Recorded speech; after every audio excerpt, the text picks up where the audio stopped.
Photo दिखाता है पंडित। अगर ऐसी आड़ी टेढ़ी लड़कियों से शादी करनी होती तो मेरे लड़के की अब तक 10-10 शादियाँ हो गई होती। ओहो माँ जी, जय का थोड़ा सा ट्यूसडे भारी है। मतलब मंगल भारी है, इसलिए शादी थोड़ी सी लेट हो रही है। लेकिन आप चिंता ना करें, मैं तो 10 साल में और 10 दिन में शादी करवा दूंगा। नानी आपको बेवकूफ बना रहा है। उसकी तो शादी हुई नहीं, मामू की क्या शादी करवाएगा? क्या पंडित, तूने तो मुझे कहा था कि तेरी शादी हो गई है, हाँ? और तेरे 2 बच्चे हैं। नहीं बच्चे हैं, 2 बच्चे हैं। हो सकता है मेरे हो। नहीं मेरे ही हैं। है अरे यार। और बीवी तेरी? बीवी है, लेकिन उससे छोटा सा तलाक हो गया है। छोटा सा? मतलब मेरी बात सुनिए, मेरी गलती से हुआ। एक दिन क्या हुआ माँ जी, मैं टाइम से पहले अपने घर पे पहुँच गया। मैंने जाके बेल बजाई, अंदर जाके देखा मेरी बीवी बेचारी अपनी बिल्डिंग के वॉचमैन के साथ आराम कर रही थी। मेरे बेल बजाने से दोनों डिस्टर्ब हो गए, इसलिए हमारी शादी डिस्टर्ब हो गई। लो, मुझे बीवी तो संभाल नहीं पाया और मामू की क्या शादी करवाएगा? अरे कमीने, ठीक है रे बच्चा, लग जाएगी। बच्चे को तरस आ गया, कहता मुझे लगना चाहिए, मुझे लगना चाहिए। ढोंगी, देखो नहीं, मेरी नानी को लग जाएगी। 1 सेकंड रुको नानी। ए, क्या कर रहे तू? ये लो, इससे मारो इसको। ओए बच्चा के राक्षस है तू, हैं? राक्षस ये नहीं तू है, हैं? क्या नानी, अब ये पंडित के चक्कर में पड़ते हो? मामू ने अपने लिए एक लड़की ढूंढ ली है। क्या? कहाँ है वो? कैसी है? हाँ? वो एक्चुअली हमारी वो। अरे नानी, ये तो वही है। कितनी प्यारी है, एकदम खानदानी लगती है। हो गया, चले। तेरी माँ इसको जानती? हाँ, अरे यही तो हमारी पायलट पड़ोसन है। उफ, कितनी खराब है, बिल्कुल बेकार लड़की है। मुझे नहीं चाहिए ऐसी लड़की अपने जय के लिए, बिल्कुल नहीं चाहिए। मिलो ना, अरे नानी अपनी बहू से मिल लो ना। नहीं अरे नानी मिल लो ना, मिल लो ना। मत तो नानी बेटा मिल लो देख, ना, तू बहुत शैतानी कर रहा है। छोड़ मुझे, छोड़। नानी चलो ना। तू मेरे बेटे को पसंद करती है? जी? अगर हाँ तो इससे दूर रहे। इनसे पूछो, और कितनों से दूर करेंगी? वो सब मैं नहीं जानती, लेकिन अगर तू इससे दूर नहीं रही तो तेरा पत्ता कट।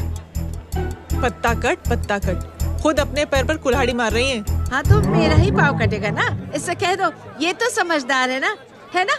अगर इतनी समझदार है तो मेरे बेटे को समझाए जरा। आजकल न जाने कैसी हरकतें करता है, मुझे तो बड़ी फिक्र रहती है उसकी।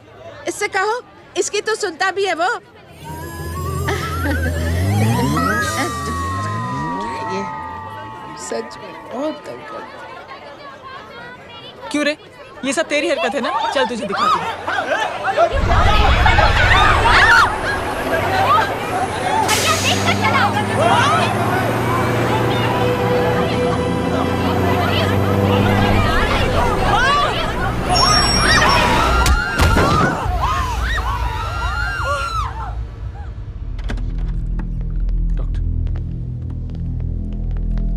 सीरियस कॉम्प्लिकेशन है। क्या हुआ?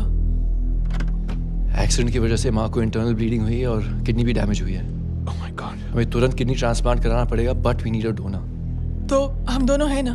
हाँ, पर आप दोनों में से किसकी किडनी मैच होती है ये तो टेस्ट के बाद ही मालूम पड़ेगा।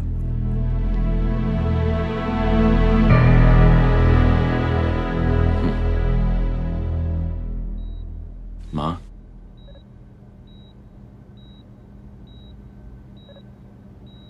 मुबारक हो, आपके एक फैमिली मेंबर की किडनी आपसे मैच हो गई है। तुमने? नहीं माँ। तो फिर क्या? गीता ने?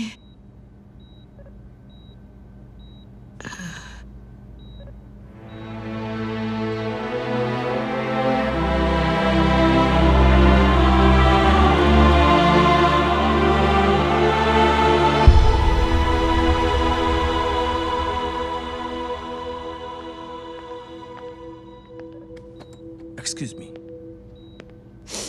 तो क्या रेहान ने? हाँ माँ।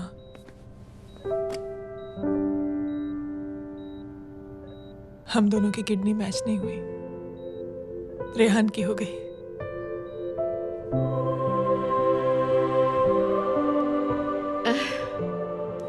मैंने कितने दुख दिए अपनी नासमझी की वजह से तुम्हें बेटे, और खुद को भी। अब बीती बातों को याद करोगी तो खुद को दुख होगा। अब सब ठीक हो गया ना? हम सब साथ रहेंगे अब, प्यार से एकदम, और इतनी खुशियां बटोरेंगे कि बीते हुए सब दुख भूल जाएंगे।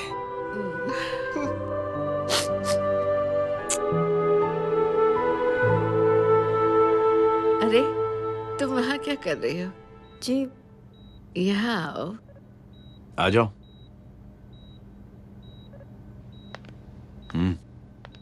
उस दिन के लिए बेटे मैं तुमसे माफी मांगना अरे चाहती हूँ। नानी, माफी वाफी मत मांगो। इसकी किडनी आपकी किडनी से मैच हो गई थी, फिर भी इसने अपनी किडनी देने से आपको मना ही कर दिया। नहीं आंटी, झूठ बोल रही है। चुप कर छोटे चूहे। चुप कर पिंक पैंथर।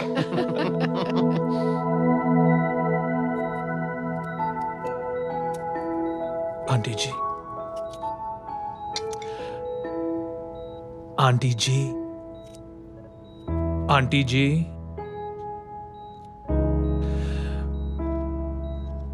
रेहान आवाज दे रहा है माँ। वो किसी आंटी को बुला रहे हैं, मुझे तो नहीं बुला रहे। आंटी कहेंगे ना तो मैं फिर से फाइल खींच के मारूंगी। मर्डर थ्रू लॉ समझता था, लेकिन आज से वाकई अब मेरी मदर हेलो? लॉ बन गई हो। सुना है माँ बच गई है। वो इसलिए बच गई है क्योंकि उसे अपनी आंखों से और कई मौतें देखनी है। हेलो, कौन बोल रहा है? कविता पाटिल। और सुन, तेरी माँ का एक्सीडेंट नहीं हुआ है,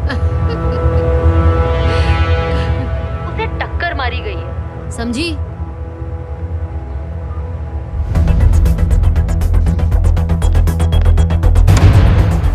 अब क्या करने जा रहे हो जय? तुम समझते क्या हो अपने आप को? तुम अब आर्मी में नहीं हो। ये लोग एक सिस्टम है जय, और तुम अकेले नहीं लड़ सकते इनके खिलाफ। अब तुम कुछ करोगे, कल वो लोग फिर कुछ करेंगे। आज माँ है, कल रेहान, फिर कबीर, फिर मैं। ये सिलसिला कहाँ जाके रुकेगा जय? बस करो ये सब। इतने सालों बाद सब कुछ ठीक हुआ है। माँ मेरी जिंदगी में वापस आई।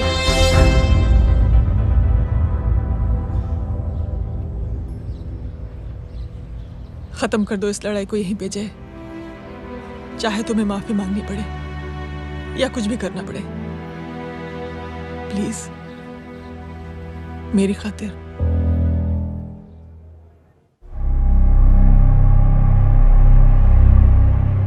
इसके तेवर देखकर तो नहीं लगता है कि ये मुझसे माफी मांगने आया है। सिंह साहब, हम यहाँ बात को खत्म करने आए हैं। हमें माफ कर दीजिए प्लीज।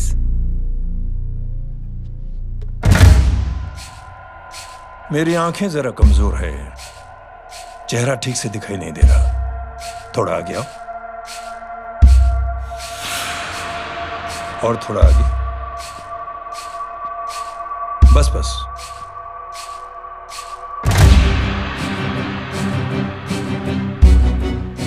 अब अपनी दाएं तरफ जाओ।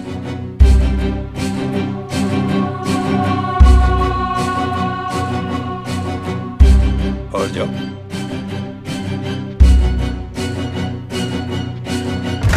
बस बस रुक जाओ, थोड़ा आगे।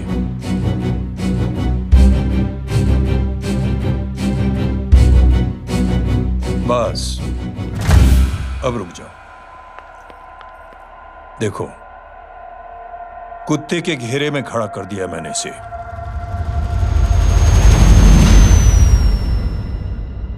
अब तो तुम खुश हो? नहीं पापा, जिस तरह सबके सामने इसने आपकी दामाद की बेइज्जती की है, उसी तरह सबके सामने इसकी बेइज्जती होनी चाहिए। चलो ठीक है, तुम भी अपनी भड़ास निकाल लो, जाओ।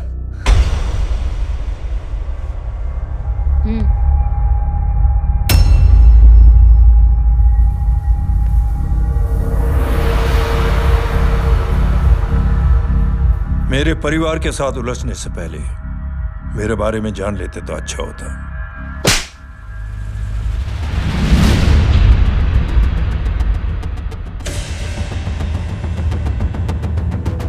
एक पत्रकार ने हमारे खिलाफ बहुत गलत लिखा, बहुत गलत। हमने उसके हाथ कटवा दिए। एक बेवकूफ जज कानूनी जुबान से हमें डराने की कोशिश कर रहा था। हमने उसकी जुबान कटवा दी। जब मैं डिफेंस मिनिस्टर था तब हमारी कुर्सी को खतरा था, तो हमने आतंकवादी हमले करवाए। काउंटर अटैक में हमारे कुछ जवान भी शहीद हो गए। फिर हमने देशभक्ति का नारा जोर शोर से लगाया। कुर्सी भी बच गई, बल्कि प्रमोशन भी हुआ। अभी कुछ ही दिनों की बात है, एक अपाहिज लड़की ने आत्महत्या कर ली। उसके भाई ने मेरी बेटी के खिलाफ आवाज उठाना शुरू किया। अफसोस, उसे भी हमें उसकी बहन के पास भेजना पड़ा। जय,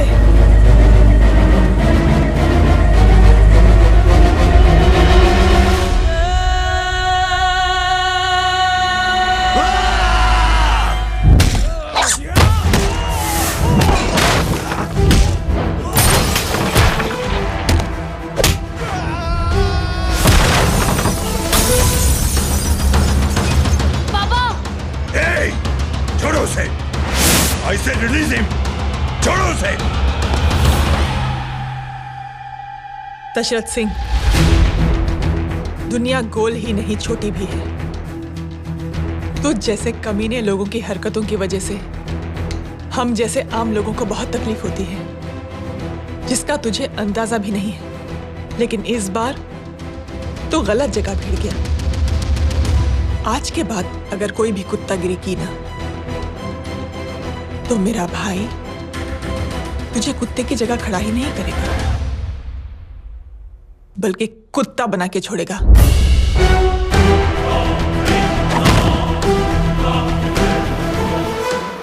मेरी बहन झूठ नहीं बोलती।